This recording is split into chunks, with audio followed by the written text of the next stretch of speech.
Good afternoon. Good afternoon to you. Introduce yourself to the audience. My name is Njeri Maina. I'm the director for the African region for Planet. Great. What do you guys at Planet do? Planet is a satellite imagery company that takes daily monitoring of the Earth on a global base. And we have almost 200 of these satellites. As you can see, it's very small. To make sure that we are taking images on a daily basis so that we are able to make that data visible, accessible, and so that decision makers can make decisions required from an evidence-based perspective. Great. Now, what kind of technology and cameras do you guys use to capture such high resolution images of the Earth?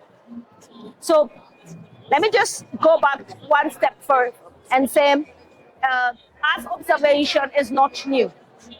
It started over 50 years ago, where NASA decided to put a camera to go with a rocket so that they're able to see the Earth. And that is what has led to us being able to evolve from big technology to then move to this smaller technology. And with this, we have moved from checking the Earth or seeing the Earth from 30 meters to now almost 3 meters. And we have also other smaller ones where you can zoom in and you're able to see all the way to 50 centimeters. So you can imagine how much selfies we have of this Earth. So we have a whole album. Looking at your banner, I can see you have like two that are already active and one is coming in 2023 called the Pelican. Yes. Do they do the same thing with this one? No. So this is always on. The smaller ones are always on. They are taking at a 3-meter resolution. And then we have others that are able to take 50 centimeters. But as you know, like your normal phone, like your Samsung phone, it keeps developing every now and then. Yeah. So we have to make sure that even our cameras keep developing so that we are able to have higher resolution. So very soon in January, we will have almost 30 centimeter resolution. Not only are we able to monitor, but we will then be moving all the way to CO2 and also checking the methane emissions that are being emitted. So we are advancing as technology is advancing. We have to keep advancing. Great. I would really love to know how the images you guys capture contribute to understanding of climate change and environmental monitoring. So we are in different sectors, okay? Which I will be showing you, okay? But we are in several sectors. So when we talk about, for example, as agriculture, so agriculture, we are able to check the crop cycle from planning all the way to even when you are harvesting. So we are able to even check the soil to then be able to advise accordingly in terms of we're either getting to drought, we're either getting to floods or too much water. We need to put this small fertilizer. We need to be able, there's a disease coming in. This is what we need to be able to put as pesticide. The days for putting pesticides for a whole farm stopped. So you treat the small area. So that is just agriculture. We are able to map a whole country with, in terms of how much commodities or how much food is in the farms. So that is just in agriculture. When we talk about livestock as an example, we have an interesting project that happens in the north of Africa, where we are able to see the livestock and be able to then plan in terms of restoration of where they need to, in terms of pasture, in terms of checking where the water holes are. So we have different projects. When we talk about forestry as an example, it's interesting for us because we see reforestation. We are then able to move to carbon. When we talk about infrastructure, sustainable city, we can see all the buildings, all the roads, or and be able to plan around it or monitor the infrastructure. So we're in different sectors, and we are able to help in terms of the climate action of building adaptability and resilience. Well, that sounds really good. In what ways do you see the data and images collected by your cameras helping policymakers and environmental organizations address climate-related issues in Africa? Excellent, excellent.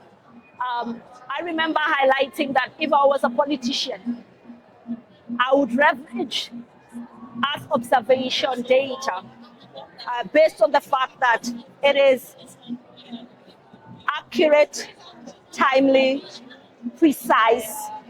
It's science-based, so it is evidence that you can really see. And so with that, we work a lot with many governments, okay? And also for myself, who handles the African region, I work a lot with the governments in the different African region to being able to solve different issues in the different sectors, as I highlighted, to then be able to help accelerate the SDGs. With space, you can be able to sort 14 out of the 17 SDGs, which is then aligned to different country transformation development agenda, which space can help them get there. So whether you're in, I'll give you an example. I remember yesterday at the Africa Climate Summit, we had the Waji governor speaking, and he was talking about his different countries and the different issues. You can't predict the rain the way we used to predict it. And so you need imagery or data to then guide you in terms of what needs to happen. So you handle climate that is complex, that is affecting our development in different ways and using different partners. So we can do Earth observation, there's the next person who can do weather, there's the next person who can do AI. So technology is playing a great role in terms of climate action and being able to monitor the different things and being able to advise the local wananchi who wants to know which crop do I need to plant? Because nowadays crop variation has changed. Do I need to put fertilizer? Are we getting to drought? We need to plan for example, if it's education, this side has flooded. How do people not able to move from schools to this side? How do we build something on this side? So you're able to have tangible solutions and proper planning using data. And data is wealth, so anyone should leverage data or technology in terms of planning. Great. Can you discuss any specific initiatives or projects that have been influenced by the data and images you guys have collected? Yes, yes. I want to touch, there are many, but let me give you two examples. So one is a program we call the NICFI, which is the Norwegian initiative for forestry. And this is able to handle the sub-Sahara Africa region, where they're able to access data and, to be precise, forestry data. And this data they're able to access for free. So governments have access to forestry data. So when we are planning at sub-Sahara, we are able to really plan around the forestry agenda, be able to see where we have our forests, where there is deforestation happening and reforestation, and keep monitoring it. So that is one initiative that has been able to bless the whole of sub-Sahara Africa and working with government. The second one is the one that I was talking about, the DRIVE initiative that was really funded by the World Bank. And that happens in the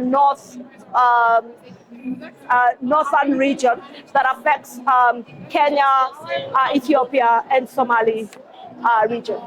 Great. Now, and that is a drought insurance program. All right. Allow me to ask this.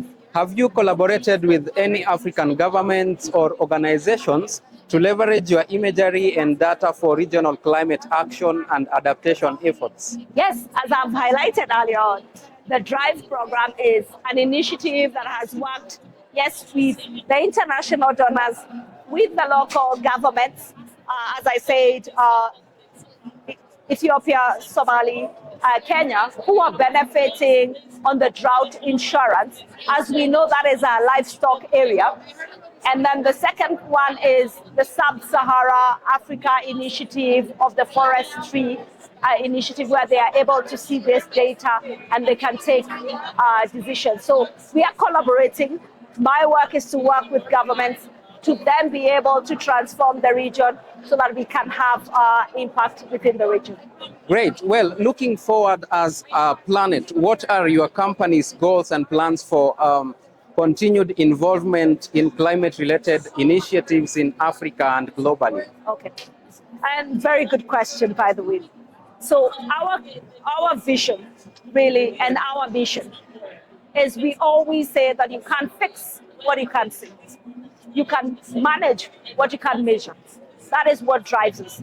That is what makes us have so many of these satellites that then are able to take daily imagery so that we are able to help decision makers, policy makers have this data which they are able to use to transform their different regions. And with that, it then transforms the place.